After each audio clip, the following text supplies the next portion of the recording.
రుద్రాక్ష ధరించేటప్పుడు పాటించాల్సిన నియమాలు. మీరు మాంసాహారం తినవచ్చు అయినప్పటికీ రుద్రాక్ష ధరించేటప్పుడు కొన్ని మార్గదర్శకాలు ఉన్నాయి. కొన్ని పదార్థాలను నివారించండి. సాధారణంగా మాంసాహారం, మద్యం మరియు ధూమపానానికి దూరంగా ఉండాలని సిఫార్సు చేయబడింది. చేతులు శుభ్రంగా ఉంచుకోండి.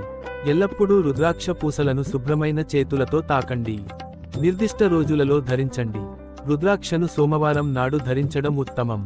అది సాధ్యం కాకపోతే నిర్దేశించిన దేవతకు అంకితం చేయబడిన రోజు లేదా శనివారం తప్ప ఏదైనా రోజు ధరించండి.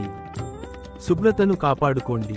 మీరు రుద్రాక్షను తీసివేయవలసి వస్తే దానిని శుభ్రమైన ప్రదేశంలో ఉంచండి మరియు ఫ్రెష్ అప్ అయిన తర్వాత దానిని తిరిగి ఉంచండి. Regular cleaning. ప్రతి 6 నెలలకు రుద్రాక్ష పూసలను శుభ్రం చేయండి. స్పష్టమైన ఉద్దేశాలను సెట్ చేయండి. మంచి ఉద్దేశ్యంతో పూసలను ధరించండి. ప్రతికూల ఆలోచనలు లేదా ఇతరులకు హాని కలిగించే కోరికలు రుద్రాక్ష నుండి మీకు ప్రయోజనం కలిగించవు. తీర్మానం. సారాంశంలో, మీరు మీ ఆహార ఎంపికలతో సంబంధం లేకుండా రుద్రాక్షను ధరించవచ్చు. పూసల పట్ల గౌరవం మరియు సంరక్షణను కొనసాగించడం, ప్రాథమిక పరిశుభ్రత మరియు ఆచార పద్ధతులను అనుసరించడం మరియు సానుకూల ఉద్దేశాలను ఏర్పరచుకోవడం కీలకం. రుద్రాక్ష యొక్క ఆధ్యాత్మిక మరియు ఆరోగ్య ప్రయోజనాలు మీ ఆహారపు అలవాట్ల నుండి కాకుండా దాని ప్రత్యేక లక్షణాల నుండి వస్తాయని నమ్ముతారు. రుద్రాక్ష ధరించేటప్పుడు మాంసాహారం తినడం. అవును, రుద్రాక్ష ధరించిన మాంసాహారం తినవచ్చు. మీ ఆహారపు అలవాట్లకు మరియు రుద్రాక్ష ధరించడం వల్ల కలిగే ప్రయోజనాలకు ప్రత్యక్ష సంబంధం లేదు. రుద్రాక్ష మీ చుట్టూ సానుకూల ప్రకాశాన్ని సృష్టిస్తుందని నమ్ముతారు. ఇది మీ శారీరక ఆరోగ్యానికి, ముఖ్యంగా మీ హృదయానికి సహాయపడుతుంది.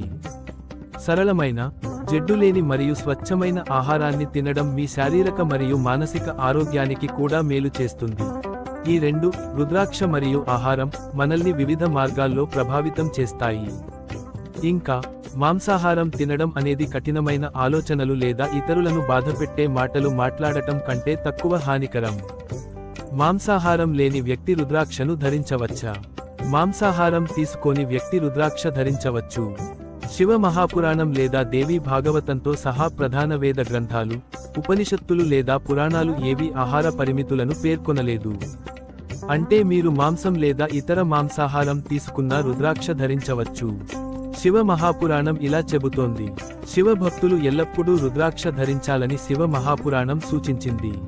ఇది కొన్ని శ్లోకాలలో వెల్లుల్లి, మాంసం, ఆల్కహాల్ మరియు ఇతర వస్తువులకు దూరంగా ఉండాలని పేర్కొంది. అయితే కొందరు రుద్రాక్ష విక్రేతలు ఈ ఆహారాలు తినడం మంచిది అని చెప్పవచ్చు. శివ మహాపురాణం ప్రకారం శివుడు స్వయంగా ఈ వస్తువులను నివారించమని సూచించాడు. అయితే ఇది ప్రధానంగా నిర్దిష్ట ఆచారాల సమయంలో స్వచ్ఛమైన భక్తులకు వర్తిస్తుంది. శ్రీమద్ దేవి భాగవతం చెబుతుంది. శ్రీమద్ దేవి భాగవతం ప్రకారం ఎవరైనా ఎప్పుడైనా రుద్రాక్ష ధరించవచ్చు. మీరు శాఖాహారులు కాకపోతే రుద్రాక్షను ధరించరాదని చెప్పే కఠినమైన నియమాలు లేవు. మీరు స్వచ్ఛమైన శివభక్తులైతే మీ ఆహారంతో సంబంధం లేకుండా హవానా లేదా పూజ వంటి ఆచారాలు చేసేటప్పుడు రుద్రాక్షను కూడా ధరించవచ్చు.